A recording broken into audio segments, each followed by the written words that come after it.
Hey, welcome to the Market of the Moment update today with Chris Madrid and myself. We Hey, are here going to update you on the market for the week of October 11th of 2021. Lots of things still happening in the market.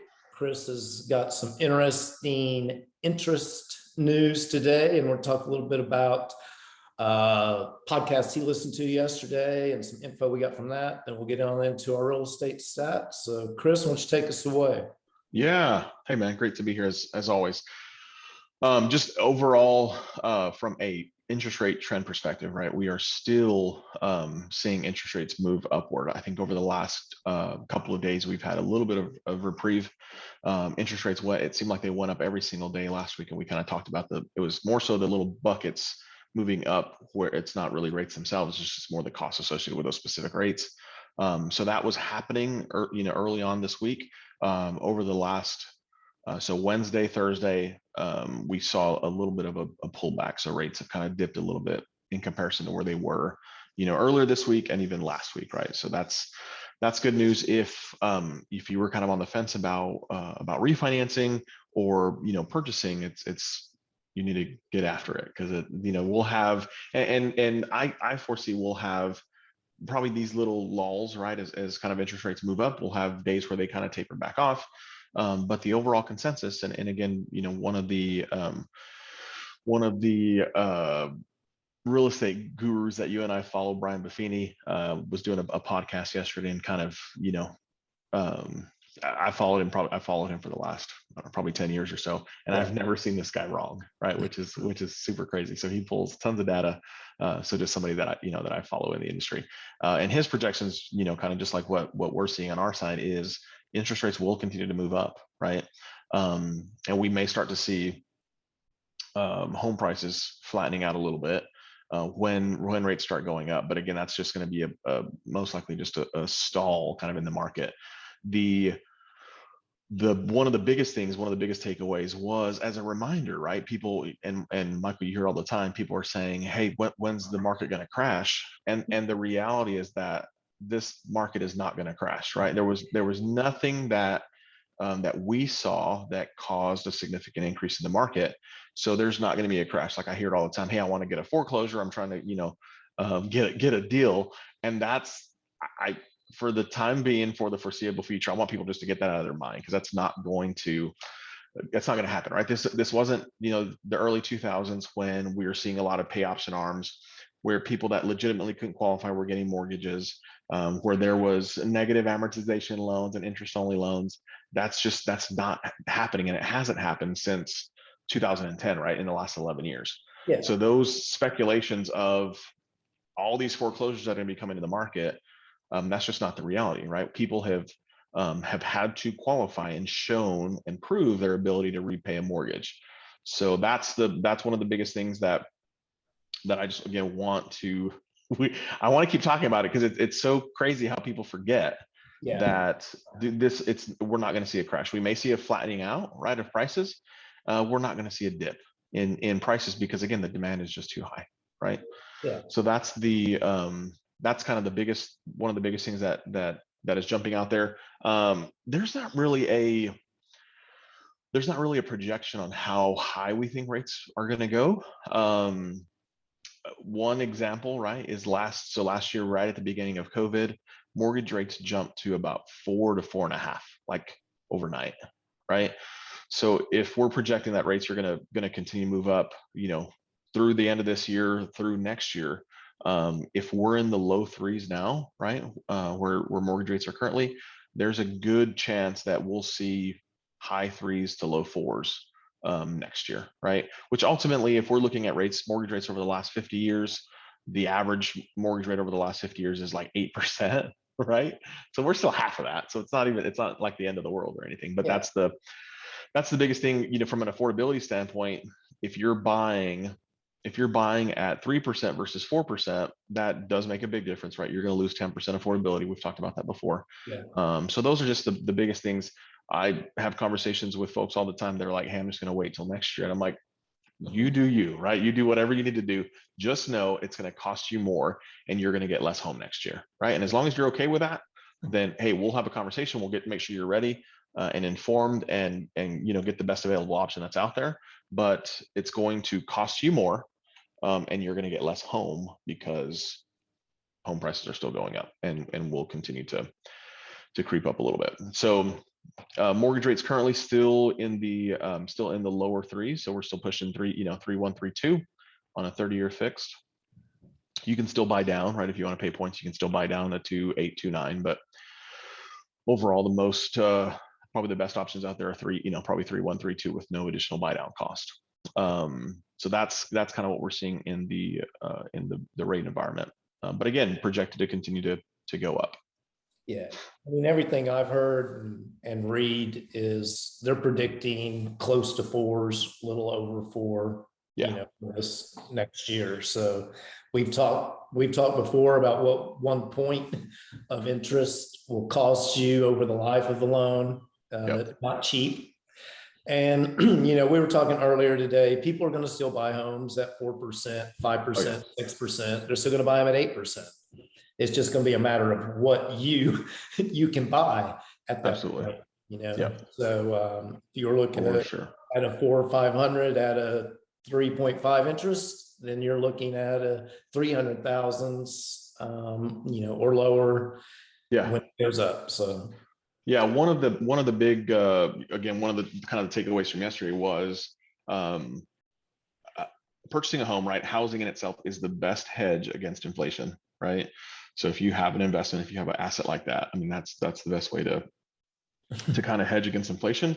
And I mean, not only that, 95. So this was a stat from yesterday: 95% of most Americans, right, or people in general, like between the United States, Canada, right, where owning a home is more prominent. 95% of most people's wealth is in real estate. 95%. Wow. Right. So it's just such a huge component. And obviously that speaks to those that don't currently own a home, right? That's obviously the best way to generate wealth. And then not only that, if for the first time that you purchase a home, you have the ability to then build a portfolio, right? You can turn that home into a rental, buy another one, fix it up, and then turn that into a rental, buy another one, right? So it's just a great way to build wealth. So those were a couple of things that stood out. The other, obviously the other thing that stood out to me as we're getting into the winter buying season, right? So now is just such a great time to list and sell your home because you're going to get top dollar, but also people want to be in before the holidays. They want to be in before Thanksgiving, and they want to be in before Christmas. And we keep hearing about these iBuyers and companies that are out there that are purchasing purchasing homes.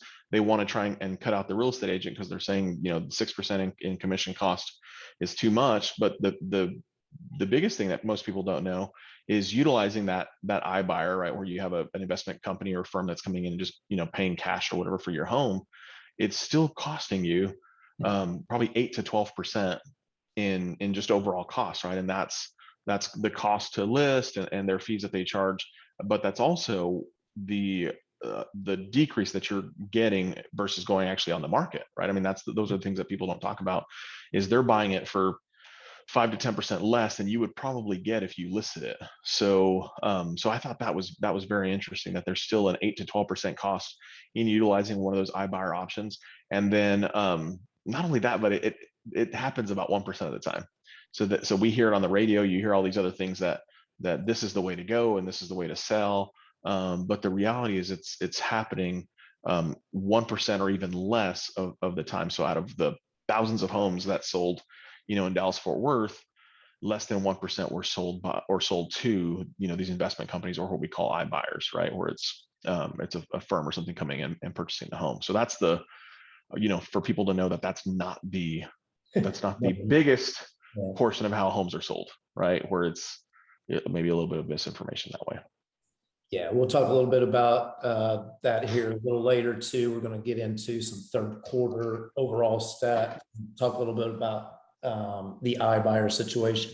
Anything else you want to add before we move on? That's all I got Well, for today. Appreciate that. Yeah, of course. So we're going to move on to our current real estate trends, what's happening in the housing market. Chris got us updated on interest rates. Right now, he says they're hovering just over 3%, 3.1, 3.2, dropped a little bit, but trends looking like it's going to be going up. So we're going to run through our county stats real quick today. A lot of it's similar to what we've talked about over the last couple months, but when you've got such a low supply, things don't change a lot. So in Collin County, actually, the list sales price to list has dropped once again, another 1/10 of a point. Still paying over list price, but just barely nowadays. I know when we started this, I think we were at 105.5 or 105.6. So 101.9 in Collin County. Our days on market stayed the same, about 7. And then you've got 1 month supply, which also stayed the same. Getting over to Denton County, stayed the same with the sales price to list price, just right around 2%, 7 days on market as well. But our supply dropped in Denton County by 1/10 of a month, down to 1 month supply, so making it equal to Collin now. Dallas County, price dropping still a little bit more. Last week it was over 100%. I think it was at 100.5 or 100.6. So we've dropped down to 99.6. 10 days on market in Dallas County, which is the same, and you've got a 1.4 month supply there, which dropped by 1/10 of a month. And then in Grayson County, 98% or 2% under list. This has been our county, if you wanted a bargain to look. 12 days on market in Grayson County, and their month supply dropped this week as well, down to 1.9. It was up to 2, I believe. So I'm going to look at Tarrant County, Fort Worth, in that area. You're looking at just over list price at 100.8%. You've got 8 days on market and about a 1.1 month supply in Tarrant County. And then if we jump out just west to Weatherford, Brock, that area, Parker County, you're getting, you can get in about 99.4, just under list. Things are 13 days on market there, and there's a 2.1 month supply in Parker County. And, when we've had Ryan on, he's talked a little bit about Parker County is a little more rural. So you've got a few more land listings and things. So that could drive your days on market and things up a little bit, but probably pretty accurate info. So just, to wrap that up, the market staying about the same, still pretty tight. I think as we move into the winter, it'll probably tighten up a little more. As Chris was saying, people are going to want to get into homes before the holidays. This is a great time to sell. Actually, I think last week or the week prior, I think it was last week, was probably the hottest week out of a year to sell. That first week of October, I think is known as that hottest week. Yeah. So we're still in that range. Amy and I have sold a ton of homes during the holiday season. So we can make that very painless on you.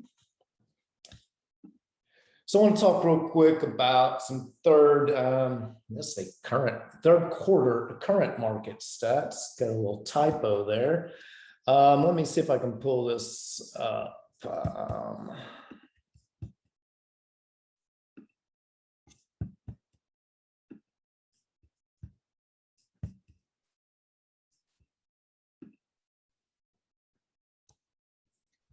You can't see that, can you, Chris? It's not coming up yet. I don't think so.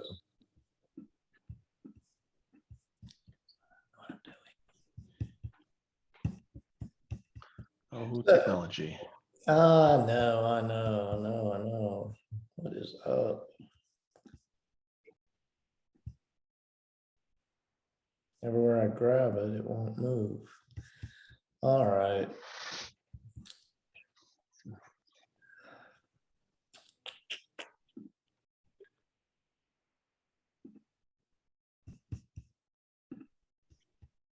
There we go. Well, Can you see the Salina things? no, it's pulling up your whole screen. So it's not pulling up that. Mm-mm. No, not what you had earlier.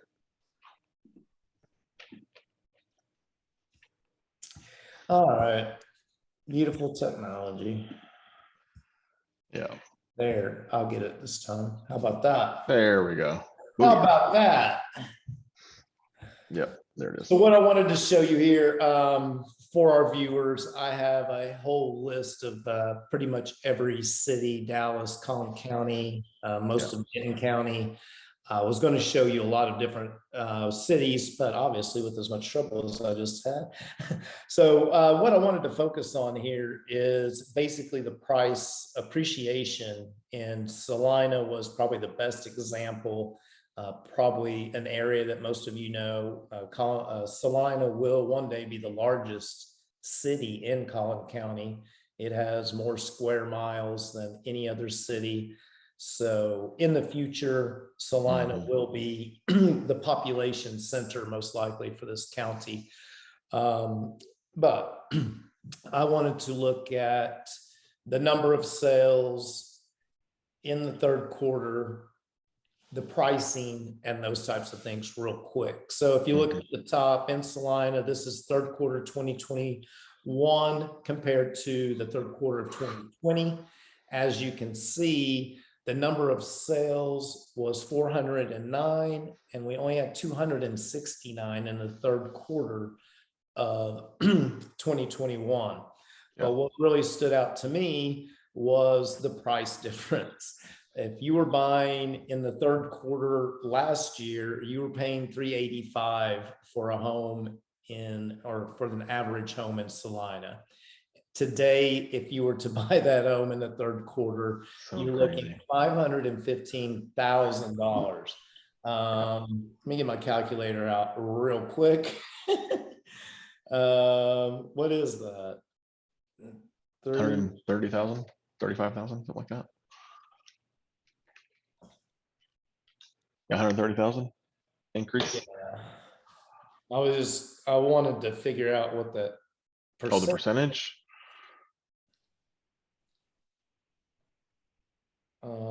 It would be oh, geez, you're the math guy. I'm saying that's a 12 to 15% or more. No, it's like a 35% increase. Yeah. Yeah, it's like a 32% increase. Oh yeah. So 32% increase. So Chris and I have been hammering the cost of waiting to buy a home. I know people that were looking in this area last year that I was encouraging to buy. And so when you couple this 32% price increase with a 1% increase in your mortgage rate, you're getting taken to the behind the barn on these, I guess you would say. Another thing I wanted to point out is everybody's always asking, how's the market? What's the market like? And as a real estate agent, and I know you as a lender, you're always telling people, well, it's fragmented. What part of the market are we talking about? Are we talking about the 200s, the 300s, the 500s, the millions? What part are we talking about? So if we look in the middle of this chart here, we can see that, first of all, in Salina, there was nothing between 0 and 150,000 sold in the third quarter. So basically that tells me there are not any homes under 151,000. And when you look at the 150 to 200, that was probably a couple of spots. But so just to see how the market changes, from 201 to 340, you're looking at 7% over list. But if you were to jump into the 301s to 500s, you're only going to pay 2.8% over list. But if you're jumping into the 500,000 to 750,000, you're going to pay over 4% over. And then up to $1 million, you're still paying 4% over. So when you ask people about the market, make sure you're finding, what price range you're actually looking Yeah, at. for sure. So anyway, Chris, you got anything that you'd like to add to this? No, I mean, it's, for most first time home buyers, typically you're looking in that 200 to 300,000 range, right? And it is crazy. I mean, it's just, again, the data, I always talk about, hey, don't believe what we're saying, right? I mean, we want to back it up with data, and that's exactly what we've provided here is the numbers, right? So it's just not us, saying it or telling folks that they're needing to offer 5% or 10% over. This is saying if you're buying in that $200,000 to $300,000 range on average, in order to get a specific home right at that price point, they were offering 7% over list, which is again, we all know that to be true. Yeah. But it's here in the data. So on a $250,000 house, they were offering between $15,000 and $20,000 over that 250 sales price, right? Mhm. So that's crazy that in that specific price point, which is where a lot of first time home buyers are looking at, right? I mean, that's obviously the challenge that we've run into. If you're offering 300,000 on a $300,000 home, you're not getting it, right? Is again, that's the hard truth. So again, knowing the market, working with agents that know the market and lenders that know the market is huge. Because otherwise, man, you're out there just throwing paper and spinning your wheels, getting frustrated. And you've offered on 20 houses and you're trying to figure out why your offer's not getting accepted. Well, that's probably why, if you're offering list or if you're offering below list, right? If you're trying to, you're trying to pay 280 on a $300,000 house, they're not even looking at your offer, and you're just spinning your wheels. So. Well, this kind of takes us back to our earlier discussion that, there aren't any bargains out there right now. Yeah, there's no deals. You're not getting deals. This 7% over on a $200,000 to $300,000 house means somebody paid 14% over, and somebody got one at list. And also, this segment of the market is where all your investors are. So this also tells me that people with money that are investing in housing are paying over asking. So if people that are investing their money in it and paying over, that tells me something. I know that BlackRock Financial, which is one of the largest hedge funds in our country, are buying more residential properties than anything. And there's a reason for it. So I think it goes back to your hedge against inflation. I think people with money are trying to put it someplace where it's not volatile. And the housing, they've obviously done their research. Housing traditionally is not that volatile. It's not as liquid as your other assets, as your stock market assets and things of that nature. But today in this market, your real estate's fairly liquid. I almost bet you could sell your house and liquidate it almost as fast as you could liquidate an IRA at this right now. So anyway, for sure. Just getting back, circling back to Chris talking earlier about the market, this also gets us back to that iBuyer discussion that Chris brought up earlier. If you don't know what an iBuyer is, it's basically an internet buyer, a digital buyer.